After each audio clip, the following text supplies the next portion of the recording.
প্রকৌশল শিক্ষার্থীদের কর্মসূচিতে পুলিশের সঙ্গে দফায় দফায় সংঘর্ষ, আহত অর্ধশত। ৩ থেকে বেড়ে দাবি এখন ৫ দফা। রাজপথে চুয়েট ও রুয়েট শিক্ষার্থীরাও।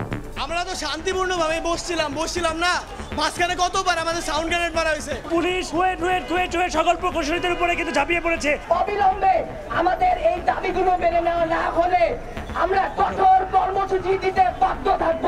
ছাত্রদের সাথে যথাযথভাবে বসে এটার সমাধান করার আশু ব্যবস্থা নেন। ইট মারছে আর যে তাদের কাছে যে হেক্সা চাকু টাইপের ছিল। বিএসসি ডিপ্লোমা প্রকৌশলীদের দাবি পর্যবেক্ষণে কমিটি গঠন, আলোচনায় সমাধানের আশা। সবার দাবিগুলো শুনে যেটা আমাদের বিবেচনায় ন্যায্য এবং যৌক্তিক মনে হয় আমরা সেরকম একটা সিদ্ধান্ত দেব। একটা কমিটি হচ্ছে, এর সঙ্গে এই যে এইসব যারা সংগঠন আছে তাদের প্রতিনিধিরাও থাকবে। দেখছিলেন প্রধান শিরোনাম। সন্ধ্যার সময় সঙ্গে আছি আমি আলিশা ইসলাম এবং আমি কামরুজ্জামান মামুন। এবার অন্যান্য শীর্ষ সংবাদ। নির্বাচন বানচালে নিত্য নতুন দাবি তুলছে কিছু রাজনৈতিক মহল। গণতান্ত্রিক শক্তির ক্ষমতায় আসা ঠেকাতে ষড়যন্ত্রের সরকারের ভেতরের একটি অংশও, অভিযোগ মির্জা ফখরুলের। জাতীয় নির্বাচনের রোডম্যাপে খসড়া অনুমোদন কাল প্রকাশ করবে ইসি। তত্ত্বাবধায়ক সরকার ব্যবস্থা বাতিলের রায়ের বিরুদ্ধে আপিলের অনুমতি, শুনানি ২১ অক্টোবর। পাল্টাপাল্টি অভিযোগে ব্যস্ত ডাকসুর প্রার্থীরা। হলে বাধা পাওয়ার দাবি ছাত্রদলের, পক্ষপাতিত্বের অভিযোগ শিবির ও বৈষম্য বিরোধীদের। ডাকসুর ভোট পেছালো ১৩ দিন।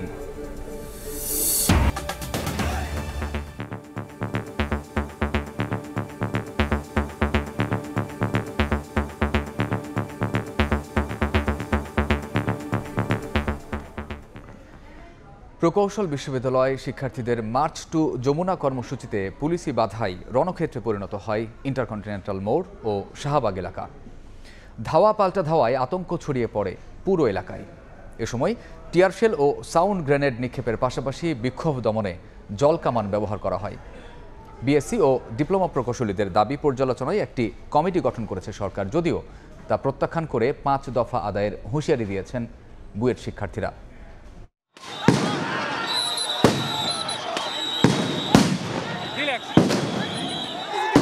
টিয়ারশেল, সাউন্ড গ্রেনেডের মুহুর্মুহু শব্দ, থেমে থেমে ধাওয়া পাল্টা ধাওয়া। প্রকৌশল শিক্ষার্থীদের যমুনা অভিমুখে পদযাত্রায় পুলিশ বাধা দিলে রণক্ষেত্রে পরিণত হয় হোটেল ইন্টারকন্টিনেন্টাল মোড় ও শাহবাগ এলাকা। শিক্ষার্থীদের ছত্রভঙ্গ করতে লাঠি চার্জের পাশাপাশি জল কামানো ব্যবহার করে পুলিশ। সংঘর্ষে আহত হন অর্ধশত শিক্ষার্থী এবং কয়েকজন পুলিশ সদস্য। ঘটনার জন্য একে অপরকে দায়ী করেন। আমরা তো শান্তিপূর্ণভাবে বসছিলাম না, মাঝখানে কতবার আমাদের সাউন্ড গ্রেনেড মারা হয়েছে। পুলিশ আমাদের নিরস্ত্র বুয়েটের শান্তিপ্রিয় রুয়েট সকল প্রকৌশলীদের উপরে কিন্তু ঝাঁপিয়ে পড়েছে। শান্তিপূর্ণভাবে ছিল। আমরা কিন্তু এই যে শাহবাগের মতো একটা গুরুত্বপূর্ণ মোড়, আমরা কিন্তু তারপরও কিচ্ছু বলে নাই। তারা প্রচুর ইট মারছে আর যে তাদের কাছে যে হেক্সা চাকু টাইপের ছিল, এটা কয়েকটা জায়গায় আমাদেরকে মারার কারণে আমাদের কয়েকটা ছেলেপেলে কিন্তু এখন গুরুতর আহত। এদিকে শিক্ষার্থীদের ওপর হামলার বিচার, প্রকৌশলী ইস্যুতে গঠিত কমিটি বাতিল এবং পূর্বের দাবি মেনে প্রজ্ঞাপন জারির দাবি জানিয়ে আবারও শাহবাগ ব্লকেট করেন প্রকৌশল শিক্ষার্থীরা। গত স্বৈরাচার সরকারের রেজিমের সময় যে অন্যায্যভাবে যেই সমস্ত অধিকার আমাদের প্রকৌশলী বিএসসি প্রকৌশলীদের কাছ থেকে হরণ করা হয়েছে, আমরা স্পষ্ট সেই সমস্ত অধিকার ফেরত চাই। আমরা স্মারকে বিদেশি চিঠি দিয়েছি, আমরা মন্ত্রণালয় থেকে মন্ত্রণালয়ে ঘুরেছি, প্রত্যেকটা প্রতিষ্ঠানে আমরা গিয়েছি, কিন্তু তারা আমাদেরকে ইগনোর করেছে। এসএসসি পাস করে কে ইঞ্জিনিয়ার হয় ভাই? ওনারা হচ্ছে দশম গেটকে পুরোটা নিজেদের করে নিয়েছে 100% কোঠা দিয়ে। এখন আমরা এখানে অ্যাপ্লাই করতে পারি না। আবার ওনারা দশম গেটে চাকরি পাওয়ার পর কিছুদিন পর প্রমোশন নিয়ে নবম গেটে আসতেছে। তো আমরা এখানে নবম গেটের সুযোগ পাওয়ার পরও আমাদের পর্যাপ্ত পোস্ট থাকতেছে না। আন্দোলনে সংহতি জানিয়ে বুয়েট উপাচার্য বলেন, শিক্ষার্থীদের যৌক্তিক দাবি আদায়ের কর্মসূচিতে পুলিশের হামলা মেনে নেওয়া যায় না। 2 জন উপদেষ্টা রেল ভবনে ছাত্রদের সাথে কথা বলার জন্য, তাদের প্রতিনিধিদের সাথে কথা বলার জন্য অপেক্ষা করছেন এবং তাদেরকে আমরা অনুরোধ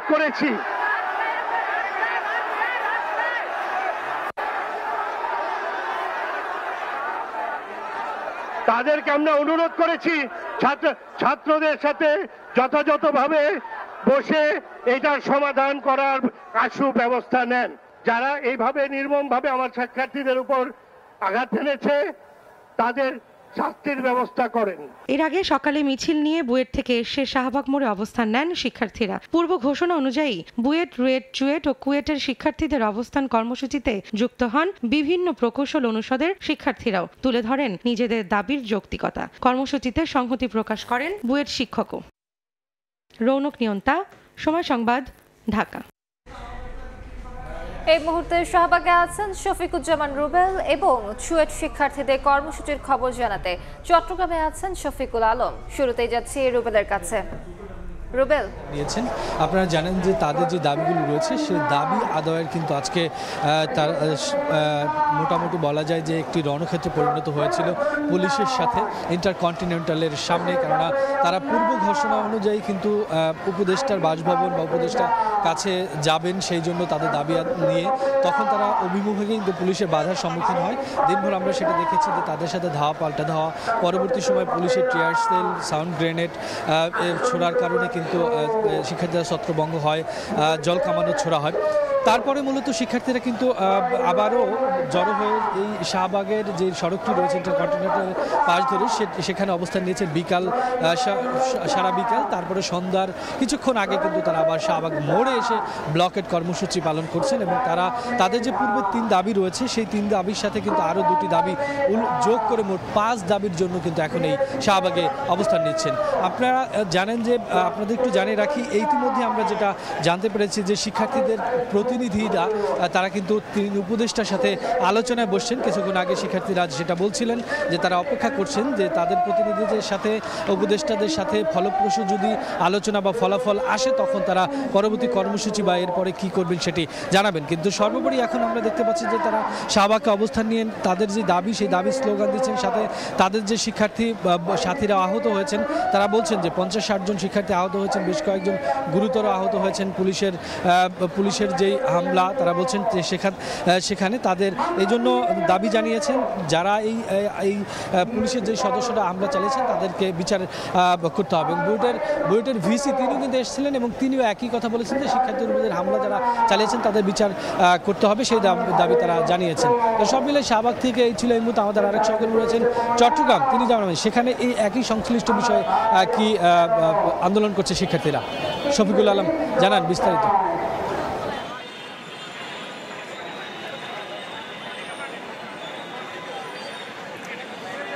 এতক্ষণ পর্যন্ত যে চট্টগ্রামে গুরুত্বপূর্ণ যে সড়ক, চট্টগ্রাম বিমানবন্দর যে সড়ক, সেটি এতক্ষণ পর্যন্ত অবরোধ ছিল, ব্লক ছিল। সেখান থেকে শিক্ষার্থীরা এই মুহূর্তে যে বিপ্লব উদ্যান রয়েছে সেই বিপ্লব উদ্যানে এসে শিক্ষার্থীরা জড়ো হয়েছে। আমি দেখানোর চেষ্টা করি। কিন্তু এর আগে কিন্তু বিকেল 5টার দিকে যে ঢাকায় যে শিক্ষার্থীদের উপর হামলা হয়েছে, সাউন্ড গ্রেনেড এবং কাঁদানে গ্যাস নিক্ষেপ করা হয়েছে, তারই প্রতিবাদে আন্দোলনে নামে শিক্ষার্থীরা এখানে চুয়েট থেকে 5-6টি বাসে করে শিক্ষার্থীরা এখানে এসেছেন এবং চট্টগ্রাম বিশ্ববিদ্যালয় থেকে এসেছে, আন্তর্জাতিক ইসলাম বিশ্ববিদ্যালয়তে শিক্ষার্থীরা এসেছেন এবং তারা এসে এখানে স্লোগান মুখরিত করে রাখে পুরো এলাকা এবং প্রায় এখানে 2 থেকে 3-4 কিলোমিটার এলাকা জুড়ে যানজটের সৃষ্টি হয়, যেহেতু গুরুত্বপূর্ণ সড়ক হচ্ছে এই 2 নম্বর গেট এলাকায় এবং মানুষের ভোগান্তিতে কিছুটা হয়েছে। তবে পরবর্তীতে প্রায় 5টা থেকে প্রায় 6:30 পর্যন্ত 1.5 ঘন্টার মতো সড়ক অবরোধ ছিল। পরবর্তীতে সেরা সড়ক থেকে তারা সরে আসে। এই মুহূর্তে যে বিপ্লব উদ্যান রয়েছে সেই বিপ্লব উদ্যানে শিক্ষার্থীরা জড়ো হয়েছেন।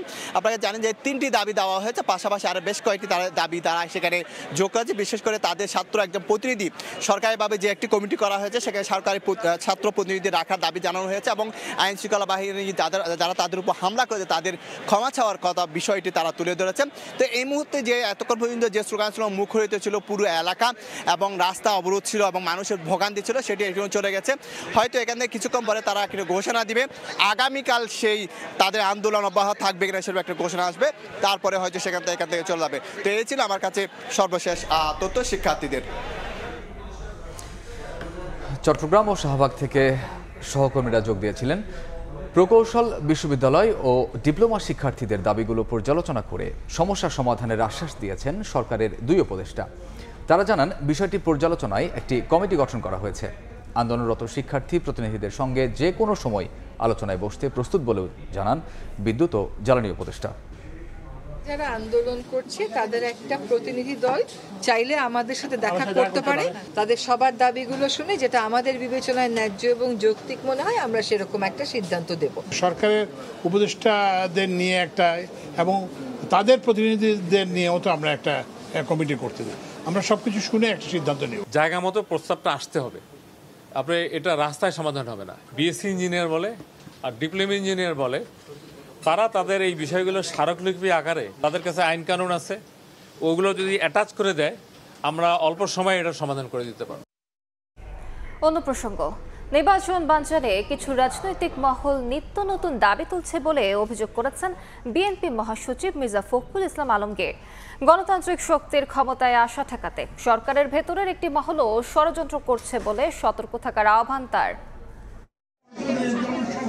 নির্বাচনের সময় নিয়ে নানা জটিলতা আর সংশয় থাকলেও অন্তর্বর্তী সরকারের ভোটের রোডম্যাপ ঘোষণায় শঙ্কা দূর হয়েছে বেশ, কিন্তু নতুন করে সংস্কার আর পিআর পদ্ধতি সহ বেশ কিছু বিষয় সামনে আসায় নির্বাচন পেছানোর ষড়যন্ত্র দেখছে রাজনৈতিক দলগুলো। সংখ্যানুপাতিক হারে নির্বাচনের দাবি তুলে পরিকল্পিতভাবে কিছু রাজনৈতিক দল নির্বাচন পেছানোর পায়তারা করছে অভিযোগ করে সবাইকে এ ব্যাপারে সজাগ থাকার আহ্বান জানান মির্জা ফখরুল ইসলাম আলমগীর। বুধবার দুপুরে জাতীয় প্রেস ক্লাবে এক আলোচনায় একথা বলেন তিনি। দুর্ভাগ্যজনকভাবে আজকে কিছু সংখ্যক রাজনৈতিক মহল অত্যন্ত পরিকল্পিতভাবে নির্বাচনকে বানচাল করার জন্য নিত্য নতুন দাবি তুলেছে। গণতান্ত্রিক শক্তির ক্ষমতায় যাওয়া ঠেকাতে সরকারের ভেতরে থাকা একটি মহল ষড়যন্ত্র করছে অভিযোগ করে বিএনপি মহাসচিব বলেন, ৭১-এর পাক বাহিনীর সহযোগীরা দেশে বড় বড় কথা বলছে। সরকারের ভেতরে একটা মহল অত্যন্ত সচেতনভাবে চেষ্টা করছে যারা গণতন্ত্রের পক্ষের শক্তি তারা যেন আসতে না পারে। নির্বাচন বানচাল করে শেখ হাসিনাকে দেশে ফেরাতে ব্যাংক লুটেরারা দিল্লিতে বসে ২৫০০ কোটি টাকা বিনিয়োগ করেছে বলে দাবি করেন মির্জা ফখরুল ইসলাম আলমগীর। জটিলতা তৈরি না করে দ্রুত সংস্কার শেষে ঘোষিত সময়ে নির্বাচন দিতে সরকারের প্রতি আহ্বান তার।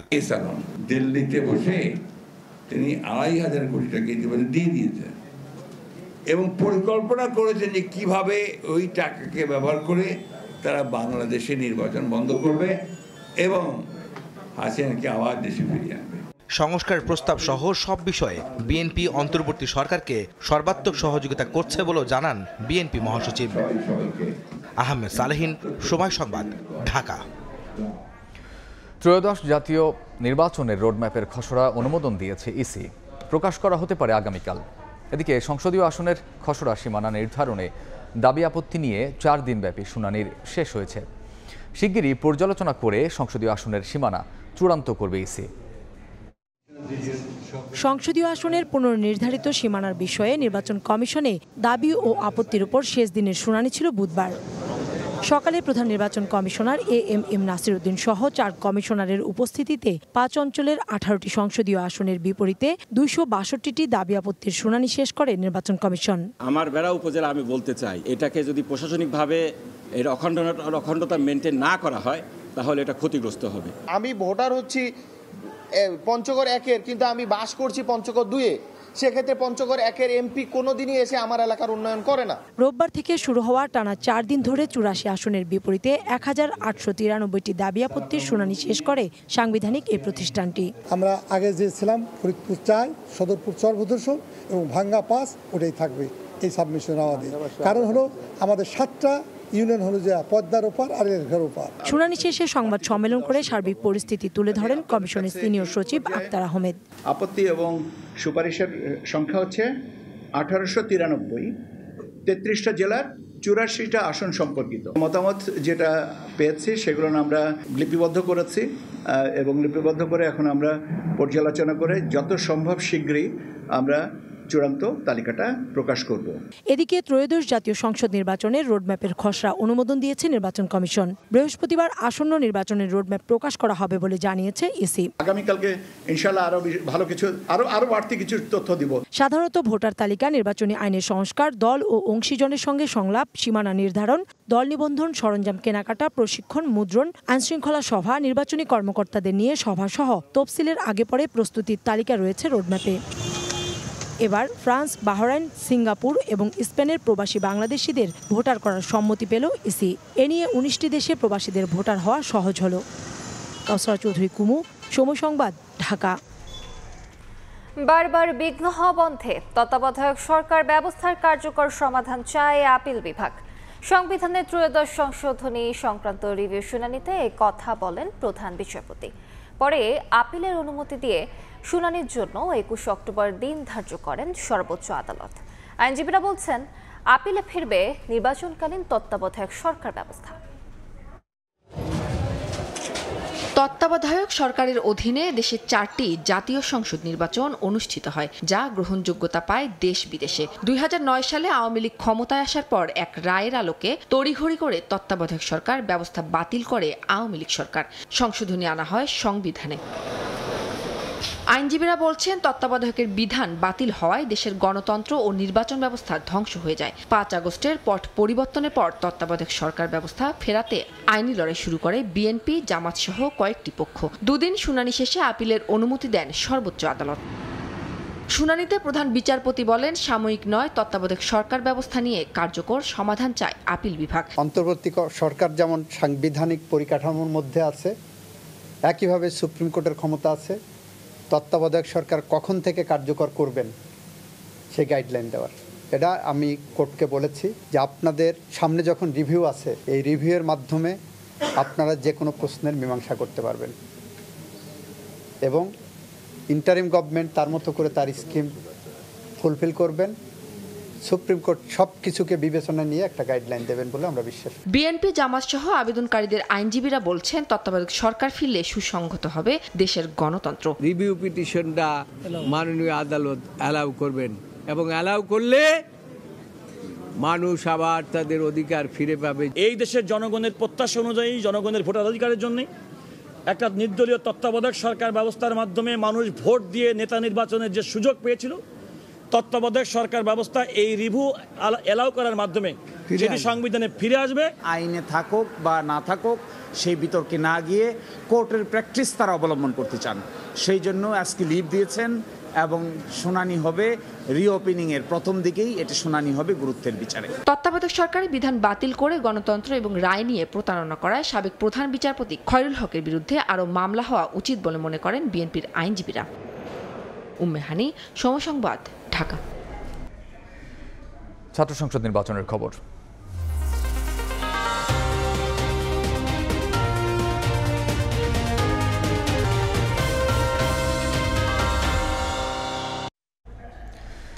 ডাকসু নির্বাচনে প্রচারণার দ্বিতীয় দিনও পাল্টা অভিযোগে সরগরম ছিল ঢাবি ক্যাম্পাস।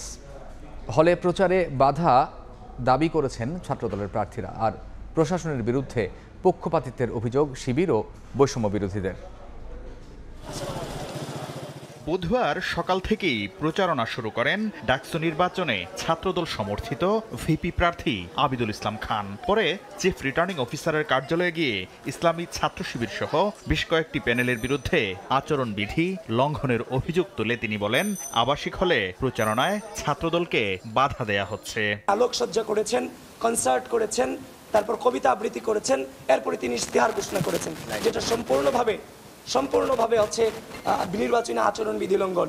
বৈধ কাগজপত্র থাকার পরও তাকে ডেকে এনে এই রিফাত আরা মেম বলেছেন, তোমার আবাসিক কার্ড ছাড়া তুমি প্রচারণা চালাতে পারবে না বলে তাকে হল থেকে বের করে দেওয়া হয়, যেটা কোনোভাবেই কাম্য নয়।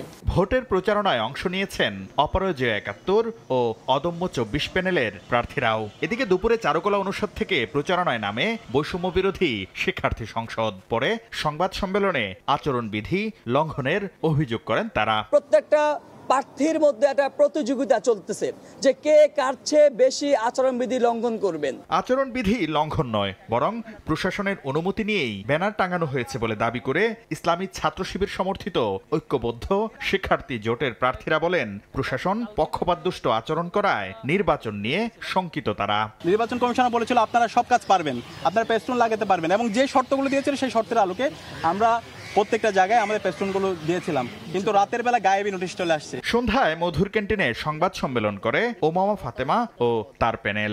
লিফলেট ছাড়া অন্য কোনো ধরনের দৃশ্যমান প্রচারণার ব্যবস্থা না রাখা হয়, তাহলে প্রার্থীদের জন্য কিভাবে প্রার্থীরা আসলে বিশ্ববিদ্যালয়ের এই 40,000 স্টুডেন্টদেরকে রিচ করবেন। এদিকে আচরণবিধি লঙ্ঘনের বিষয়ে সতর্ক করে চিফ রিটার্নিং অফিসার বলেন, সদ্য গঠিত টাস্ক ফোর্স আচরণবিধি বিষয়ে নজরদারি করছে। যেভাবে আচরণবিধি দিয়েছি সেইভাবে টাস্ক ফোর্স কাজ করবে এবং কোনো ধরনের লঙ্ঘিত হলে, সেটা প্রমাণিত হলে সেখানে যেভাবে শাস্তির কথা বলা আছে সেগুলো আমরা বাস্তবায়ন করব।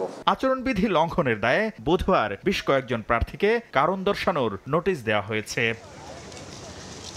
শাকির আহমেদ, সময় সংবাদ, ঢাকা। শুরু হলো জুলাই গণঅভ্যুত্থানের প্রথম শহীদ আবু সাইদ হত্যা মামলার বিচার। সূচনা বক্তব্য উপস্থাপন করেছেন চিফ প্রসিকিউটর। সাক্ষ্য গ্রহণ শুরু হবে কাল। পরে চিফ প্রসিকিউটর তাজুল ইসলাম বলেন, বিচার হবে স্বচ্ছ, যেন দেশ বিদেশে কেউ প্রশ্ন তুলতে না পারে।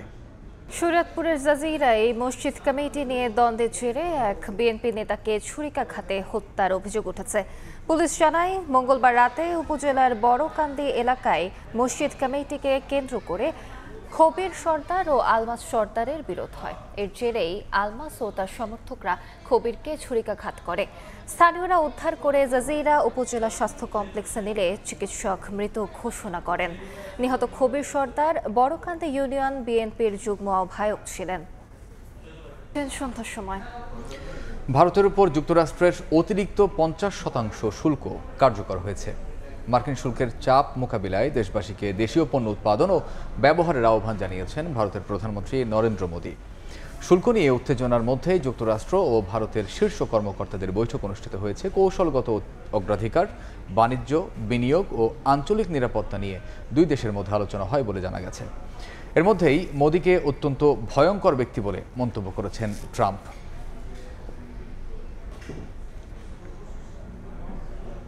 এ ছিল সন্ধ্যার সময়ে। সঙ্গে থাকুন সময়ের।